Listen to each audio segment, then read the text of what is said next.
দেখুন, কালকে যেটা আমরা আদিনা মসজিদ, যেটা এএসআই এর অধীনস্থ, যেটা কেন্দ্রীয় সরকারের অধীনস্থ যে আর্কিওলজিক্যাল সার্ভে অফ ইন্ডিয়া আছে, তার অধীনে যত ঐতিহাসিক যে স্তম্ভগুলো, ওই ঐতিহাসিক স্তম্ভগুলো কিন্তু এএসআই এর নিয়ন্ত্রণে থাকে। সেটা হলো কেন্দ্রীয় সরকারের সংস্থা।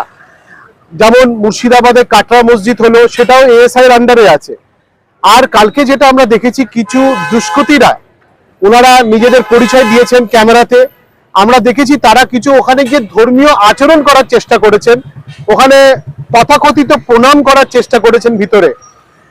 আমার যতটুকু মনে হয় এইটা একটা ওনাদের উদ্দেশ্য ছিল একটা ধর্মীয় আবেগকে প্ররোচনা দেওয়া। ওনাদের উদ্দেশ্য ছিল আদিনা মসজিদ, যেটা একটা ঐতিহাসিক স্তম্ভ, যেটা এএসআই এর অধীনে, সেটাকে ক্ষতি করা। ওনাদের উদ্দেশ্য ছিল কি এইটাকে কেন্দ্র করে এখানে একটা ধর্মীয় সমীকরণ সৃষ্টি করা। এবং যে ব্যক্তিটা উনি যে কথা বললেন, যে নিজে পরিচয় দিলেন, উনি এটাও বললেন তিনি উত্তরপ্রদেশ থেকে এসেছেন। আমি আমার সংখ্যালঘু কাউন্সিল, পশ্চিমবঙ্গ সংখ্যালঘু কাউন্সিলের পক্ষ থেকে আমি সাবিক সিদ্ধার্থ গফার, আমি এএসআই কে লিখিতভাবে আমার আপত্তি এবং নালিশ জানিয়েছি। আমি আদিনা মসজিদের সুরক্ষার দাবি জানিয়েছি এএসআই এর কাছে। আমি এএসআই এর কর্তৃপক্ষ থেকে এটাও আমি দাবি জানিয়েছি কি আপনারা অবিলম্বে এফআইআর করুন, যারা দুষ্কৃতী তাদের এগেনস্টে আপনারা এফআইআর করুন, এবং ওই এফআইআর আইনের যে ধারা, কঠোর থেকে কঠোর ধারা কে আপনারা ইউজ করে এই দুষ্কৃতীর বিরুদ্ধে এফআইআরটা করা হোক।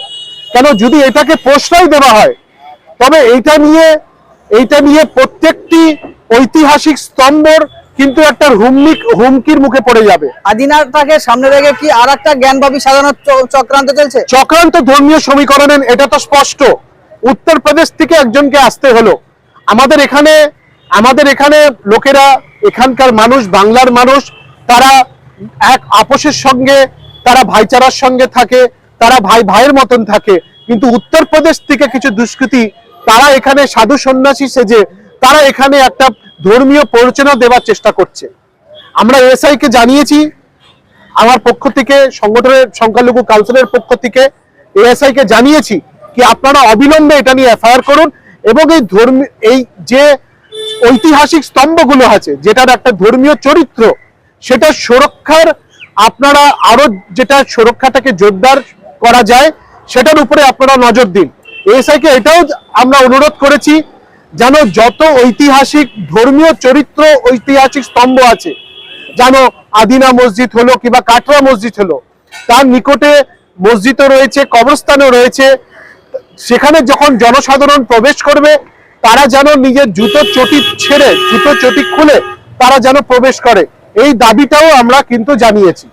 পুজোর জন্য তো একটা পার্টিকুলার, বিশেষ করে হিন্দু সমাজের মানুষদের জন্য যে মন্দির রয়েছে, তা সত্ত্বেও বারবার বিভিন্ন জায়গায় দেখছি মসজিদকে বেছে নিচ্ছে পুরনো ঐতিহ্যশালী। কি এর পিছনে কি রহস্য? দেখুন, আমি মনে করি এটা কিন্তু পুজো না, তারা ওইখানে একটা নাটক করার চেষ্টা করেছেন।